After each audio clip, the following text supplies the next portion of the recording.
Good afternoon, my dear students. Today we shall discuss about another important concept in the gender, school and society, that is the feminist theories of feminist. In that we have to know about the psychoanalytic theory, which was propounded by the Sigmund Freud, was the famous psychologist. ಆತ್ಮೀಯ ಪ್ರಶಿಕ್ಷಣಾರ್ಥಿಗಳೇ, ಇವತ್ತಿನ ತರಗತಿಯಲ್ಲಿ ನಾವುಗಳು ಲಿಂಗ, ಸಮಾಜ ಮತ್ತು ಶಾಲೆ ಎಂಬ ವಿಷಯದಲ್ಲಿ ಬರುವಂತಹ ಸ್ತ್ರೀವಾದಿ ಸಿದ್ಧಾಂತಗಳ ಹಿನ್ನೆಲೆಯಲ್ಲಿ ಪ್ರಸ್ತುತವಾಗಿರುವಂತಹ ಮನೋವಿಶ್ಲೇಷಣಾ ಸ್ತ್ರೀವಾದಿ ಸಿದ್ಧಾಂತ ಎಂಬುದರ ಬಗೆಗೆ ಕುರಿತು ಸಂಕ್ಷಿಪ್ತವಾಗಿ ವಿವರವನ್ನು ತಿಳಿಯುವಂಥ ಪ್ರಯತ್ನವನ್ನು ಮಾಡೋಣ. ಈ ಸಿದ್ಧಾಂತವನ್ನು ಮುಖ್ಯವಾಗಿ ಪ್ರತಿಪಾದನೆ ಮಾಡಿದವರು ಸಿಗ್ಮಂಡ್ ಫ್ರಾಯ್ಡ್ ಅನ್ನುವಂತಹ ಒಬ್ಬ ಮನೋವಿಜ್ಞಾನಿ, ಮಾನಸಿಕ ತಜ್ಞ ಎಂದೇ ಹೇಳಬಹುದು. ಮನೋವೈಜ್ಞಾನಿಕ ದೃಷ್ಟಿಯ ಆಧಾರಿತವಾಗಿ ಮಹಿಳೆಯರ ಸ್ಥಿತಿಗತಿಗಳನ್ನು ವೈಜ್ಞಾನಿಕವಾಗಿ ಅಧ್ಯಯನ ನಡೆಸಿ ತನ್ನದೇ ಆದ ಅಂಶಗಳನ್ನು ಪ್ರತಿಪಾದಿಸಿದ ಪಂಥವೇ ಮನೋವಿಶ್ಲೇಷಣಾ ಸ್ತ್ರೀ ಸಮಾನತಾವಾದಿ ಸಿದ್ಧಾಂತ ಎನ್ನುವರು.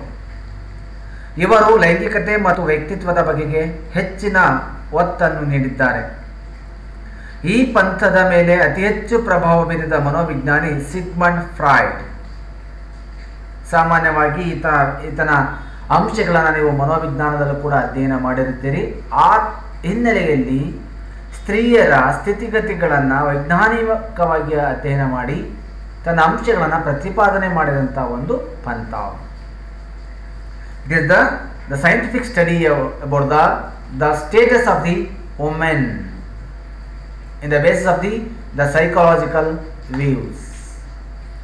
Okay, let us see what is the overview of psychoanalysis. A set of philosophical of human nature. Psychoanalysis is both an approach to therapy and a theory of personality. Emphasizes unconscious motivation. The main cause of behavior lie in unconscious mind.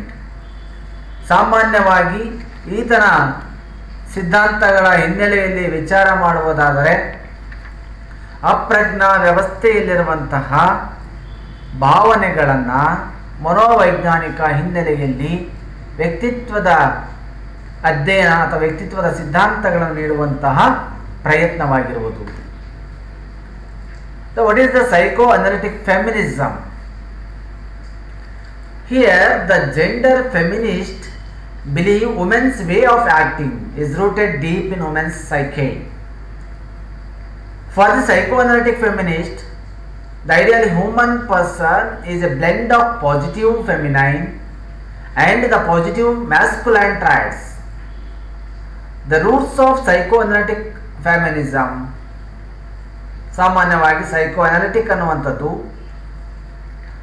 ಪುರುಷ ಮತ್ತು ಮಹಿಳೆಯರ ಗುಣಾಂಶಗಳನ್ನು ಆಧಾರವಾಗಿಟ್ಟುಕೊಂಡು ರಚನೆ ಆಗುವಂಥ ಹಿನ್ನೆಲೆಯಲ್ಲಿ ಇದು ಪ್ರಸ್ತುತ ಅನ್ವಯವಾಗುವಂಥದ್ದು. Freud's structural model posits that personality consists of 3 entire working parts. ಸಾಮಾನ್ಯವಾಗಿ ಫ್ರಾಯ್ಡ್ ಪ್ರಸ್ತುತಪಡಿಸಿದಂತಹ ಅಂಶಗಳಲ್ಲಿ ಈ 3 ಮುಖ್ಯ ಅಂಶಗಳನ್ನು ಹೆಚ್ಚಾಗಿ ಗಮನ ಹರಿಸುವಂಥ ಸಾಧ್ಯತೆ ಇದೆ. That is the ego and super ego and super ego ಪರಿಕಲ್ಪನೆಗಳನ್ನು ಮನೋವಿಶ್ಲೇಷಣಾ ಸ್ತ್ರೀ ಸಮಾನತಾವಾದಿಗಳು ತಮ್ಮ ಸಿದ್ಧಾಂತದಲ್ಲಿ ಬಳಸುವ ಪ್ರಯತ್ನವನ್ನು ಮಾಡುತ್ತಾರೆ. And also they used the 5 stages of Freud's psychosexual theory of development. ಅದರ ಜೊತೆ ಈ ಥರದ 5 ಸನ್ನಿವೇಶಗಳನ್ನು ಕೂಡ ಬಳಕೆ ಮಾಡುವಂಥ ಪ್ರಯತ್ನವನ್ನು ಅವರು ಮೊದಲಿಂದಲೂ ಕೂಡ ಮಾಡ್ತಾ ಬಂದಿದ್ದಾರೆ. They are the oral, anal, phallic, latency and the genital stages. These are the important, the psychoanalytic feminism regarding to the psychoanalysis.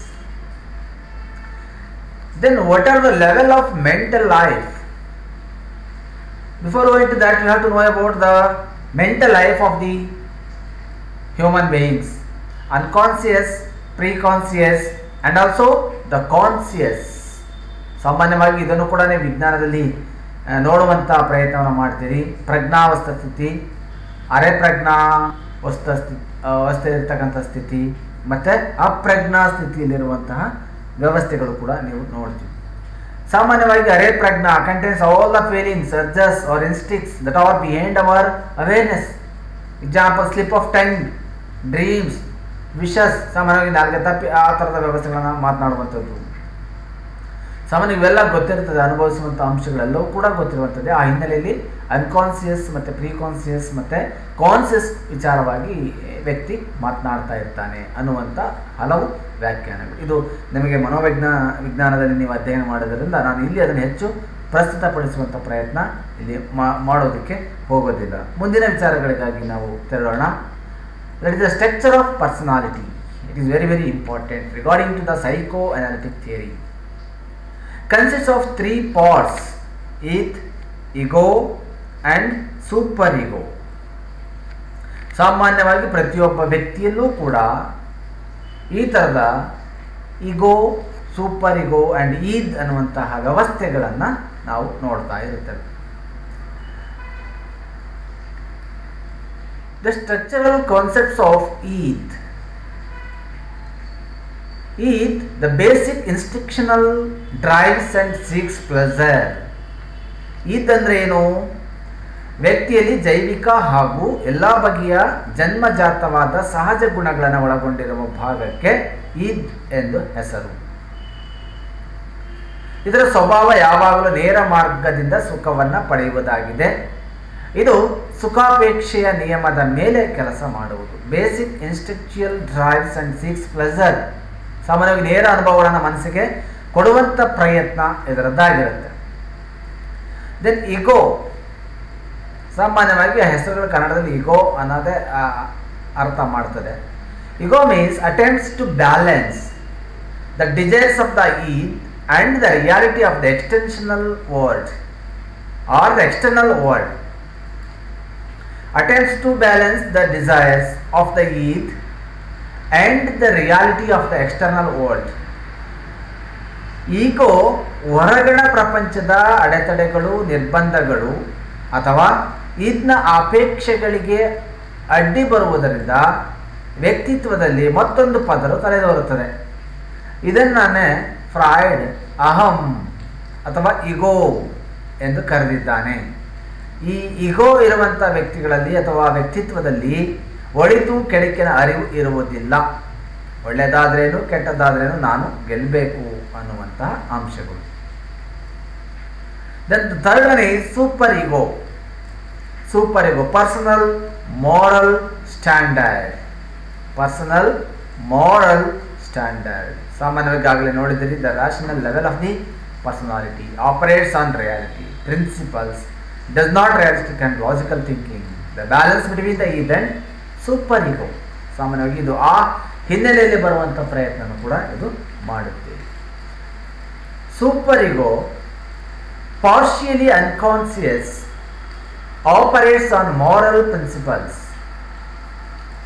Abel to differentiate between good and bad, right and wrong. If people follow their super ego, they will feel proud, but if they don't follow, they will feel guilty and anxious. Super ego ಕ್ರಮೇಣ ವಿಕಾಸವಾಗತೊಡಗಿದಂತೆ ಅಹಂ ಹೊರ ಪ್ರಪಂಚದಲ್ಲಿರುವಂತಹ ಬಾಹ್ಯ ಪ್ರಾಧಿಕಾರಗಳನ್ನು ಆಂತರೀಕರಣಗೊಳಿಸುತ್ತದೆ. ಅಂದರೆ ವ್ಯಕ್ತಿತ್ವದ ಮತ್ತೊಂದು ಪದರು ಕಾಣಿಸಿಕೊಳ್ಳುವಂಥ ಪ್ರಯತ್ನ ಮಾಡುತ್ತೆ. ಇದನ್ನೇ ಫ್ರಾಯ್ಡ್ ಅತ್ಯಹಂ ಅಥವಾ ಇಗೋ ಎಂದು ಕರೆದಿದ್ದಾರೆ. ಆ ಹಿನ್ನೆಲೆಯಲ್ಲಿ ಅವೆಲ್ಲ ಪ್ರಯತ್ನಗಳನ್ನು ಕೂಡ ನೋಡಲಿಕ್ಕೆ ಸಾಧ್ಯತೆ ಆಗುತ್ತೆ. ಈ ಎಕ್ಸಾಂಪಲ್ ನಿಮಗೆ ಬಹಳ ಸಂಪೂರ್ಣವಾದ ಅರ್ಥವನ್ನು ನೀಡುತ್ತೆ ಇದನ್ನು ನೋಡಿದರೆ. ಹೀಗೆ ಈ ಮೇಲಿನ ಎಲ್ಲ ಅಂಶಗಳನ್ನು ಫ್ರಾಯ್ಡ್ ತನ್ನ ಮನೋವಿಶ್ಲೇಷಣಾ ಸಿದ್ಧಾಂತದಲ್ಲಿ ವ್ಯಕ್ತಪಡಿಸಿದ್ದಾನೆ. ಈ ಅಂಶಗಳ ಆಧಾರಿತವಾಗಿ ಕೆಲವು ಸ್ತ್ರೀ ಸಮಾನತಾವಾದಿಗಳು ಸ್ತ್ರೀಯರ ದಮನಕ್ಕೆ ಈ ಅಂಶಗಳೇ ಕಾರಣ ಎಂದು ಪ್ರತಿಪಾದಿಸಿದ್ದಾರೆ. ಇಂತಹ ಪಂಥದವರನ್ನು ಮನೋವಿಶ್ಲೇಷಣಾ ಸ್ತ್ರೀ ಸಮಾನತಾವಾದಿಗಳು ಎಂದು ಕೂಡ ಕರೆಯುತ್ತಾರೆ. ಅಂದರೆ ಇಲ್ಲಿ on the basis of these factors the Freud express about his opinion regarding to the personality. That's why the some feminists are considered as these factors are the more important for the depression of the women in the society. ಹಾಗಾಗಿ ಈ ಅಂಶಗಳನ್ನೇ ಆಧಾರವಿಟ್ಟುಕೊಂಡು ಏನು ಹೇಳ್ತಾ ಇದ್ದಾರೆ ಅವರು ಅಂದರೆ, ಈ ಮುಖ್ಯ ಅಂಶಗಳೇ ಸ್ತ್ರೀಯರ ದಮನಕ್ಕೆ ಪ್ರಮುಖ ಕಾರಣ ಎಂಬುದನ್ನು ವ್ಯಕ್ತಪಡಿಸುವಂಥ ಪ್ರಯತ್ನವನ್ನು ಮಾಡುತ್ತಾರೆ. For example, eat ego, super ego. I want to eat chocolate.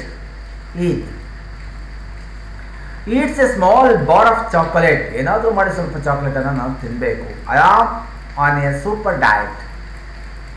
ನನಗೆ ಅದರ ಅವಶ್ಯಕತೆಗಳು ಇರೋದಿಲ್ಲ ಅನ್ನೋ ಹಿನ್ನೆಲೆಯಲ್ಲಿ ಈ ಮೂರು ವ್ಯತ್ಯಾಸಗಳನ್ನು ಕೊಟ್ಟಿದ್ದಾರೆ. ಈದ್ ಮತ್ತು ಸೂಪರ್ ಇಗೋ ನಡುವೆ ಈ ಇಗೋ ಅನ್ನುವಂಥದ್ದು ಕೂಡ ವ್ಯಕ್ತವಾಗುವಂಥ ಪ್ರಯತ್ನವನ್ನು ಮಾಡುತ್ತೆ. Then let us see what are the important psychosexual stages. Psychosexual stages.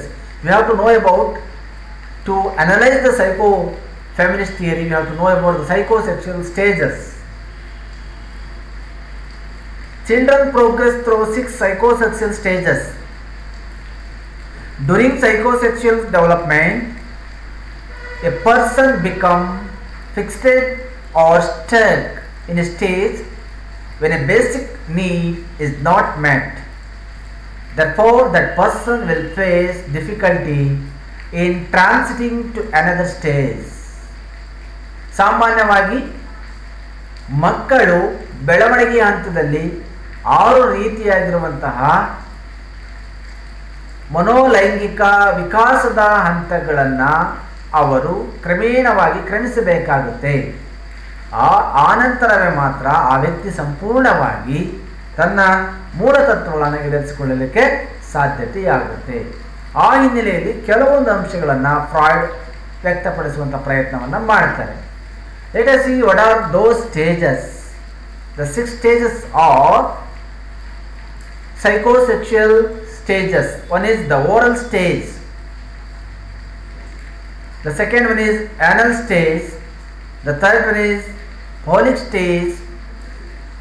The fourth one is latency stage. The fifth one is genital stage, and also the sixth one is the important one regarding to these are the important, the 5 stages regarding to the psychoanalysis theory. ಸಾಮಾನ್ಯವಾಗಿ ಈ ಥರದ ವ್ಯಕ್ತಿ ಆ ಅಂಶಗಳನ್ನು ಆಧಾರವಿಟ್ಕೊಂಡು ಬದಲಾವಣೆ ಮಾಡುವಂಥ ಪ್ರಯತ್ನವನ್ನು ಕೂಡ ಮಾಡ್ತಾರೆ. ಇದೆಲ್ಲವೂ ಕೂಡ ನಿಮಗೆ ಸೈಕಾಲಜಿಯಲ್ಲಿ ಬಂದಿರೋದ್ರಿಂದ ಇಲ್ಲೂ ಕೂಡ ನಾನು ಹೆಚ್ಚು ಸಮಯವನ್ನು ಇವುಗಳಿಗೆ ವ್ಯಯ ಮಾಡಲಿಕ್ಕೆ ಹೋಗುವುದಿಲ್ಲ.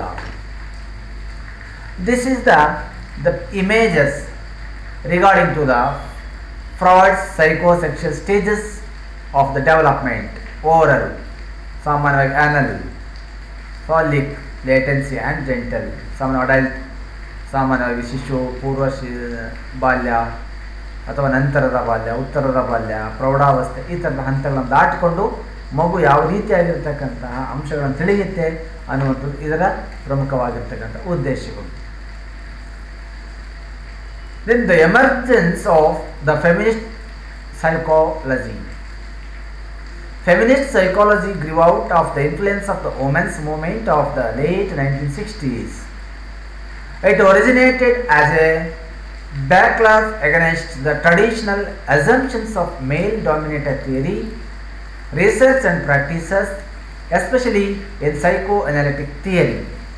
ಸಾಮಾನ್ಯವಾಗಿ ಮನೋವಿಶ್ಲೇಷಣಾ ಸ್ತ್ರೀ ಸಮಾನತಾವಾದಿಗಳ ಪ್ರಕಾರ ಪುರುಷರ ನಿಯಂತ್ರಣದಲ್ಲಿರುವ ಲೈಂಗಿಕತೆ, ಅವರಲ್ಲಿರುವ ಹೆಚ್ಚಿನ ಇಡೀಪಸ್ ಸಂಕೀರ್ಣತೆ, ಈಗೋ, ಸೂಪರ್ ಈಗೋಗಳಿಂದ ಸ್ತ್ರೀಯರನ್ನು ಭೋಗದ ವಸ್ತುವಿನಂತೆ ಅಥವಾ ತನ್ನ ಆಸೆ ಆಕಾಂಕ್ಷೆಗಳನ್ನು ಈಡೇರಿಸಿಕೊಳ್ಳುವ ಒಂದು ವಸ್ತುವಿನಂತೆ ಪರಿಗಣಿಸಿದ್ದರಿಂದ ಸಮಾಜದಲ್ಲಿ ಇರುವ ಸ್ತ್ರೀಯರನ್ನು, ಏನು 1960s ಅಂತ ನಾವು ಹೇಳ್ತೀವಲ್ವ, ಆ ಹಿನ್ನೆಲೆಯಲ್ಲಿ ಒಳಗಾಗಿರ್ತಕ್ಕಂಥ ಸ್ತ್ರೀಯರ ದಮನದ ಬಗ್ಗೆ ಎಚ್ಚರಿಕೆ ನೀಡುವಂಥ ಪ್ರಯತ್ನವನ್ನು ಈ ಥಿಯರಿಯಲ್ಲಿ ಮಾಡುವಂಥ ಪ್ರಯತ್ನ ಮಾಡಿದ್ದಾರೆ. Okay, let us see what is the psychoanalytic feminism. Here the psychoanalytic feminism is a theory of oppression which asserts that men have an inherent psychological need to subjugate women. The root of men's compulsion to dominate women and women's minimal resistance to subjugation lies deep within the human psyche. This branch of feminism seeks to gain insight into how our psychic lives develop in order to better understand and change women's oppression. ಸಾಮಾನ್ಯವಾಗಿ ಈ ಥರದ ಸಿದ್ಧಾಂತಗಳೆಲ್ಲವೂ ಕೂಡ ವ್ಯಕ್ತಿಯನ್ನು ಆಧಾರವಾಗಿಟ್ಟುಕೊಂಡು ಪ್ರಸ್ತುತವಾಗಿರ್ತಕ್ಕಂತಹ ಸಿದ್ಧಾಂತಗಳೇ. ಮಹಿಳೆಯ ಸ್ಥಿತಿಗತಿಗಳನ್ನು ಆಧಾರವಿಟ್ಕೊಂಡು, ಅವರ ಸಮಸ್ಯೆಗಳನ್ನು, ಮಾನಸಿಕ ಸಮಸ್ಯೆಗಳನ್ನು ಆಧಾರವಿಟ್ಕೊಂಡು ಪ್ರಸ್ತುತಪಡಿಸುವಂತಹ ಒಂದು ಸಿದ್ಧಾಂತ. ಆ ಹಿನ್ನೆಲೆಯಲ್ಲಿ ಈ ಸಿದ್ಧಾಂತ ಕೂಡ ಉಗಮವಾಗಲಿಕ್ಕೆ ಸಾಧ್ಯತೆ ಆಗುತ್ತೆ. Here the psychoanalytic feminist explain women's oppression as rooted within the psychic structure or reinforced by the continual repetition or reiteration of relational dynamics formed in the infancy and childhood. Because of these deeply ingrained patterns, psychoanalytic feminists wanted to alter the experiences of early childhood and the family relations, as well as the linguistic patterns that produce and reinforcement the masculinity and femininity. ಸಾಮಾನ್ಯವಾಗಿ ಮನೋವಿಶ್ಲೇಷಣಾ ಸ್ತ್ರೀವಾದಿಗಳು ಮಹಿಳೆಯ ದಬ್ಬಾಳಿಕೆಯನ್ನು ಮಗುವಿನ ಹಂತದಿಂದ, ಶಿಶುವಿನ ಹಂತದಿಂದಲೂ ಕೂಡ ಅದನ್ನು ಪತ್ತೆ ಹಚ್ಚುವಂಥ ಪ್ರಯತ್ನವನ್ನು ಮಾಡಿದ್ದಾರೆ. ಏಕೆಂದರೆ ಅವರು ಅನುಸರಣೆ ಮಾಡ್ತಕ್ಕಂತಹ ವಿನ್ಯಾಸಗಳು ಅಥವಾ ಅವರ ಅನುಭವಗಳು ಪೂರ್ವ ಬಾಲ್ಯ ಅಥವಾ ನಂತರದ ಬಾಲ್ಯದಲ್ಲಿ ಹಾಗೂ ಕುಟುಂಬದಲ್ಲಿ ಸ್ತ್ರೀಯರು ಅಥವಾ ಪುರುಷರು ಅನ್ನುವಂಥ ಭಾವನೆಗಳನ್ನು ಇಟ್ಕೊಂಡು ಈ ಆಧಾರದಲ್ಲಿ ಪ್ರಯತ್ನವನ್ನು ಕೂಡ ಮಾಡ್ತಾ ಬಂದಿದ್ದಾರೆ. ಇದೆಲ್ಲ ಅದರ ಮೇಲಿರುವಂಥ ಒಂದು ಉತ್ತಮವಾದ ಅಂಶಗಳು. ಅವುಗಳ ಹಿನ್ನೆಲೆಯಲ್ಲೂ ಕೂಡ ನಾವು ಇದನ್ನು ಚರ್ಚೆ ಮಾಡುವಂಥ ಪ್ರಯತ್ನ ಕೂಡ ಇಲ್ಲಿ ಮಾಡ್ಬೋದು. What are the main analysis of the psychoanalytic feminist theory? What is the psychoanalytic feminist theory? ಇದರಲ್ಲಿ ಮುಖ್ಯವಾಗಿ according to the psychoanalyst feminine controlled by the men, ಸಾಮಾನ್ಯವಾಗಿ ಈ ಸಿದ್ಧಾಂತ ಹೇಳುವ ಪ್ರಕಾರ ಪುರುಷರಿಂದ ಈ ಮನೋವಿಶ್ಲೇಷಣಾ ಸ್ತ್ರೀವಾದಿಗಳು ನಿಯಂತ್ರಣಕ್ಕೆ ಬರುತ್ತಾರೆ, ಅಥವಾ ಸ್ತ್ರೀಗಳು, ಫೆಮಿನಿಸ್ಟ್ ಸ್ತ್ರೀಗಳು ಪುರುಷರ ನಿಯಂತ್ರಣದಲ್ಲಿರ್ತಾರೆ. Oedipus complex should be eradicated. ಸಾಮಾನ್ಯವಾಗಿ ಇದನ್ನು ನೀವು ಸೋಷಿಯಾಲಜಿ ಓದಿರುವಂಥ ವಿದ್ಯಾರ್ಥಿಗಳಿಗೆ ಈ ಅಂಶ ಚೆನ್ನಾಗಿ ಗೊತ್ತಿದೆ. ಇಡಿಪಸ್ ಕಾಂಪ್ಲೆಕ್ಸ್ ಶುಡ್ ಬಿ ಇರಾಡಿಕೇಟೆಡ್ ಅಂದರೆ ಗಂಡು ಮತ್ತು ಹೆಣ್ಣು ಮಕ್ಕಳು ಬಾಲ್ಯದಿಂದಲೇ ತಮ್ಮ ವಿರುದ್ಧ ಲಿಂಗಗಳ ಆಕರ್ಷಣೆಗೆ ಒಳಪಡುವ ಮೂಲಕ ಮುಂದುವರಿಯುವಂಥ ಪ್ರಕ್ರಿಯೆ ಇಡಿಪಸ್ ಕಾಂಪ್ಲೆಕ್ಸ್ ಅನ್ನುವಂಥದ್ದು. It is the early attraction about the gender in the early childhood period. That is called as the Oedipus complex. ಅದನ್ನು ಇಡೋಪಸ್ ಅಂತಲೂ ಕೂಡ ಹೇಳ್ತಾರೆ. ಹಾಗಾಗಿ ಬಾಲ್ಯದಲ್ಲೇ ಆ ವಿದ್ಯಾರ್ಥಿಗಳು ಲಿಂಗಗಳ ಪರಸ್ಪರ ವಿರುದ್ಧ ಲಿಂಗಗಳ ಆಕರ್ಷಣೆಗೆ ಒಳಪಡುವಂಥ ಒಂದು ಪ್ರಕ್ರಿಯೆ. Due to the ego and super ego of men women is considered as a object to satisfy their desire. ಸಾಮಾನ್ಯವಾಗಿ ಆ ಹಿನ್ನೆಲೆಯಲ್ಲಿ ಇಗೋ ಮತ್ತು ಸೂಪರ್ ಇಗೋ ಇವುಗಳ ಕಾರಣದಿಂದಾಗಿಯೇ ಸ್ತ್ರೀಯರು ಮತ್ತು ಪುರುಷರು ತಮ್ಮ ಯೋಗ್ಯತೆಗಳಿಗನುಗುಣವಾಗಿ ತೃಪ್ತಿಗೊಳ್ಳಲಿಕ್ಕೆ ಮಹಿಳೆಯನ್ನು ಒಂದು ವಸ್ತು ಎಂದು ನಿರ್ಣಯ ಮಾಡುತ್ತಾರೆ. ಪ್ರಾರಂಭದಿಂದಲೇ ಒಬ್ಬ ಮಹಿಳೆ ಪುರುಷನ ಎಲ್ಲ ರೀತಿಯಾಗಿರ್ತಕ್ಕಂಥ ತೃಪ್ತಿಗಳನ್ನು ಪೂರೈಸಬಲ್ಲಂತಹ ಒಂದು ವಸ್ತು ಎಂದು ಕನ್ಸಿಡರ್ ಮಾಡುವಂಥ ಪ್ರಯತ್ನ ಕೂಡ ನಾವು ಇವತ್ತಿನ ದಿನಗಳಲ್ಲಿ ನೋಡ್ತೇವೆ. ಆ ಹಿನ್ನೆಲೆಯಲ್ಲಿ ಇವತ್ತು ಈ ಎಲ್ಲ ರೀತಿಯ ಪ್ರಯತ್ನಗಳು ಕೂಡ ನಡೀತಾ ಬಂದಿದೆ. ಇವತ್ತೇ the complaints that women were oppressed in male dominance society. ಸಾಮಾನ್ಯವಾಗಿ ಮಹಿಳೆಯ ದಬ್ಬಾಳಿಕೆಯ ಆಧಾರವಾಗಿ ಇಟ್ಟುಕೊಂಡು ಇವತ್ತಿನ ಪುರುಷ ಪ್ರಪಂಚ ಅಥವಾ ಪುರುಷರು ಮಹಿಳೆಯ ಮೇಲೆ ದಬ್ಬಾಳಿಕೆ ಮಾಡುವಂಥ ಪ್ರಯತ್ನ ಕೂಡ ಮಾಡ್ತಾ ಇದ್ದಾರೆ ಎಂದು ಕೂಡ ಈ ಥಿಯರಿ ಹೇಳುತ್ತೆ. Then the importance, the factors of the feminism, psychoanalytic feminism. Subordination of women rooted in Freudian Oedipal process.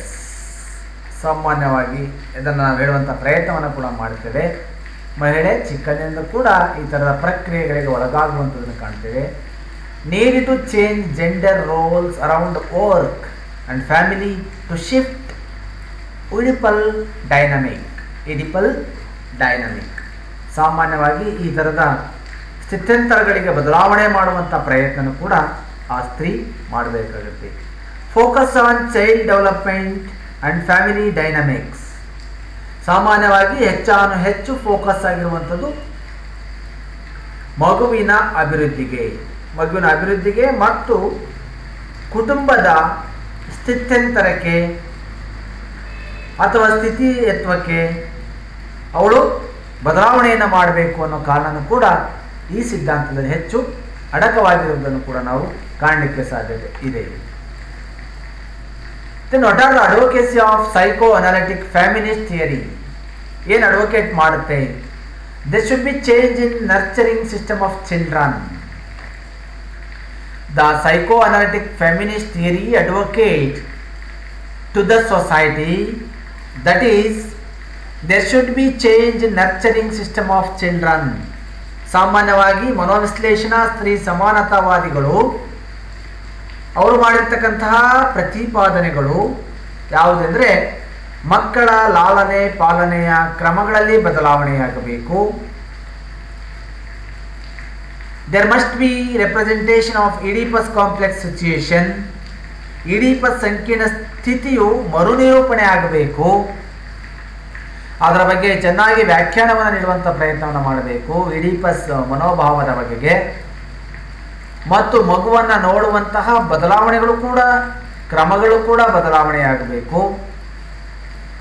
Women should gain a insight of when they are in childhood and even about sexual life. Women should gain an insight of when they are in childhood and even about sexual life.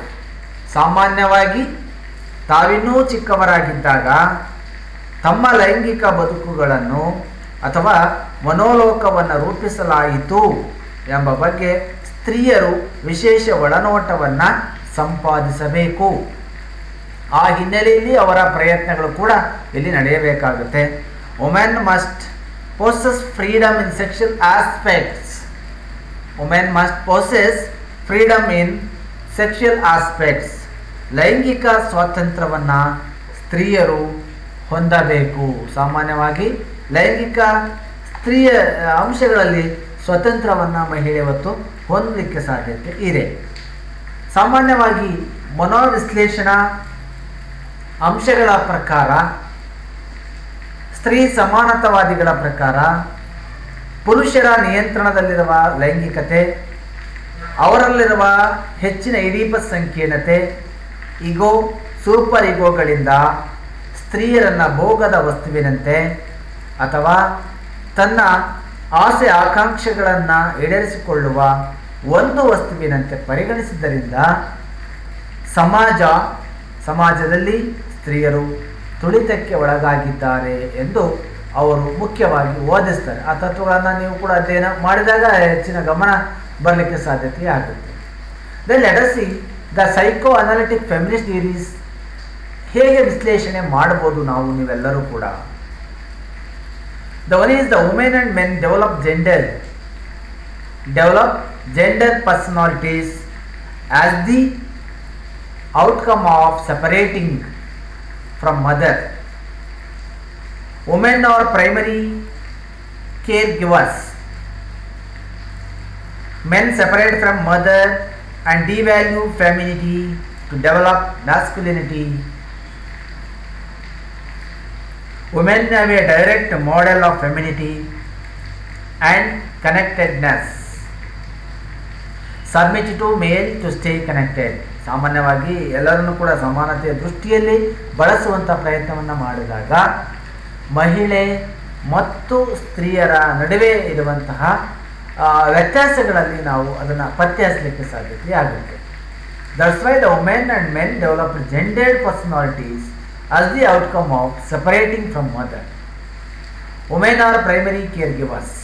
The men separate from the mother and devalue femininity to develop masculinity. ಸಾಮಾನ್ಯವಾಗಿ ಈ ಹಿನ್ನೆಲೆಯೊಳಗೆ ಕೂಡ super ಇಗೋ ಅಥವಾ ಈದ್ ಅನ್ನುವಂಥ ಪರಿಕಲ್ಪನೆಗಳ ಹಿನ್ನೆಲೆಯಲ್ಲಿ Freud ಪ್ರಸ್ತುತಪಡಿಸಿದ ಅಂಶಗಳಾದ ಲೈಂಗಿಕತೆ, Oedipus ಸಂಕೀರ್ಣ, ಇಗೋ, ಸೂಪರ್ ಇಗೋ ಪರಿಕಲ್ಪನೆಗಳನ್ನು ಮನೋವಿಶ್ಲೇಷಣಾ ಸ್ತ್ರೀ ಸಮಾನತಾವಾದಿಗಳು ತಮ್ಮ ಸಿದ್ಧಾಂತಗಳನ್ನು ಹೆಚ್ಚು ಬಳಸುವಂಥ ಪ್ರಯತ್ನವನ್ನು ಮಾಡಿತು. ಸಾಮಾನ್ಯವಾಗಿ ವಿಯೆನ್ನಾ ನಗರದಲ್ಲಿ ಈ ವೈದ್ಯನಾಗಿ ಕಾರ್ಯನಿರ್ವಹಿಸಿದಂಥ ಸಿಗ್ಮಂಡ್ ಫ್ರಾಯ್ಡ್ ತಾನು ನಡೆಸಿದಂತಹ ವೈಜ್ಞಾನಿಕ ಅಧ್ಯಯನದ ಆಧಾರದ ಮೇಲೆ ಈ ಎಲ್ಲ ಅಂಶಗಳನ್ನು ಕೂಡ ಗಮನಕ್ಕೆ ತರುವಂಥ ಪ್ರಯತ್ನ ಆತ ಮಾಡ್ತಾನೆ. ಆ ಹಿನ್ನೆಲೆಯಲ್ಲಿ ಸೈಕೋ ಅನಾಲಿಸ್ಟ್ ಥಿಯರಿ ಕೂಡ ಬಹಳ ಪ್ರಮುಖವಾಗಿರುವಂಥದ್ದು ಎನ್ನುವಂಥ ಒಂದು ಭಾವನೆ. ಸಾಮಾನ್ಯವಾಗಿ ಈ ಥರದ ಅಂಶಗಳೆಲ್ಲವೂ ಕೂಡ ಈ ಹಿನ್ನೆಲೆಯಲ್ಲಿ ನಾವು ನೋಡೋದಾದರೆ ಸೈಕೋ ಅನಾಲಿಸ್ಟ್ ಫೆಮಿನಿ ಕೂಡ ಇದು ಭಾಳ ಮುಖ್ಯವಾಗಿರುವಂಥದ್ದು. ಏನು ಇದರಲ್ಲಿ ಗಮನಿಸ್ತಾ ಇದ್ದೀರಲ್ವ, main analysis of the psycho analytic feminist theory ಅನ್ನುವಂಥದ್ದು ಇದು ಇದರ ಒಂದು ಮುಖ್ಯವಾಗಿರ್ತಕ್ಕಂಥ ಅಂಶ. ಹಾಗಂದರೆ ಏನು? ಇಲ್ಲಿ ಮನೋವಿಶ್ಲೇಷಣಾ ಸ್ತ್ರೀವಾದಿಗಳು ಪ್ರಕಾರ ಪುರುಷರ ನಿಯಂತ್ರಣದಲ್ಲಿರುವಂತಹ ಈ ಲೈಂಗಿಕ ಅಂಶಗಳಾಗಲಿ ಅಥವಾ ಅವರಲ್ಲಿರುವ ಹೆಚ್ಚಿನ ಈಡಿಪಸ್ ಸಂಕೀರ್ಣತೆಗಳಾಗಲಿ, ಇಗೋ, ಸೂಪರ್ ಇಗೋಗಳಂತಹ ಗಳಿಂದ ಸ್ತ್ರೀಯರನ್ನು ಭೋಗದ ವಸ್ತುವಿನಂತೆ ಅವರು ನೋಡುವುದಾಗಲಿ, ತನ್ನ ಆಸೆ ಆಕಾಂಕ್ಷೆಗಳನ್ನು ನಡೆಸಿಕೊಳ್ಳುವ ಒಂದು ವಸ್ತುವಿನಂತೆ ಅದನ್ನು ಪರಿಗಣನೆ ಮಾಡುವುದಾಗಲಿ, ಇವೆಲ್ಲವೂ ಕೂಡ ಸ್ತ್ರೀಯರು ಅವರ ತುಳಿತಕ್ಕೆ ಒಳಗಾಗಿದ್ದಾರೆ, ಸಮಾಜದಲ್ಲಿ ಸ್ತ್ರೀಯರು ತುಳಿತಕ್ಕೆ ಒಳಗಾಗಿದ್ದಾರೆ ಎಂದು ಭಾವಿಸ್ತಾ ಈ ಅಂಶಗಳನ್ನು ಅವರು ಪ್ರತಿಪಾದನೆಯನ್ನು ಅವರು ಮಾಡ್ತಾ ಇದ್ದಾರೆ. ಸಾಮಾನ್ಯವಾಗಿ ಸಬಾರ್ಡಿನೇಟ್ ಆಗಿರುವಂಥದ್ದು, ಅವರ ಪಾತ್ರದಲ್ಲಿ ಬದಲಾವಣೆ ಆಗಬೇಕು. ಇವತ್ತು ಮಹಿಳೆಯರ ಪಾತ್ರದಲ್ಲಿ ಬದಲಾವಣೆಗಳಾಗಬೇಕಾಗಿದೆ. ಮಹಿಳೆ ಬೇರೆ ಬೇರೆ ಪಾತ್ರಗಳನ್ನು ಕೂಡ ಮಾಡಬಲ್ಲಳು ಅನ್ನುವಂಥ ರೀತಿಯಲ್ಲಿ ಅವಳ ಪ್ರಯತ್ನಗಳು ಕೂಡ ನಡೀತಾ ಇದೆ. ಮತ್ತು ಮಗುವಿನ ಲಾಲನೆ ಪಾಲನೆಗೆ ಸಂಬಂಧಪಟ್ಟಂತೆ ಹೆಚ್ಚಿನ ಪ್ರಯತ್ನಗಳು ಕೂಡ ಇವತ್ತು ಆಗಬೇಕಾಗಿದೆ.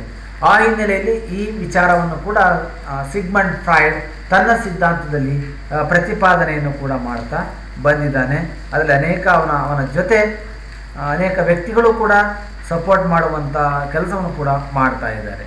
ಹಾಗಾಗಿ ಈ ಮೇಲೆ ಚರ್ಚೆ ಮಾಡಿದಂತಹ ಎಲ್ಲ ಅಂಶಗಳು ಕೂಡ ಸಾಮಾನ್ಯವಾದ ದೃಷ್ಟಿಯಲ್ಲಿ ಸಿಗ್ಮಂಡ್ ಫ್ರಾಯ್ಡ್ ವ್ಯಕ್ತಿಯ ತುಳಿತಕ್ಕೆ ಅಥವಾ ಸ್ತ್ರೀಯರ ದಮನಕ್ಕೆ ಕಾರಣಗಳು ಎಂದು ಆತ ಹೇಳ್ತಾನೆ.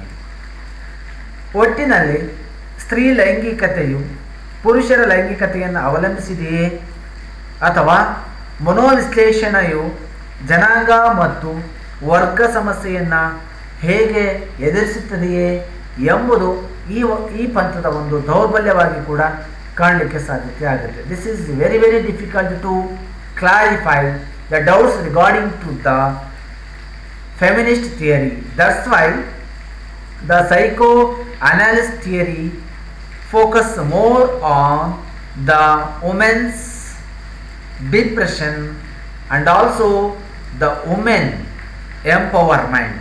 ಹಾಗಾಗಿ it avoids the women depressions and also give more focus on the women empowerment. Thank you.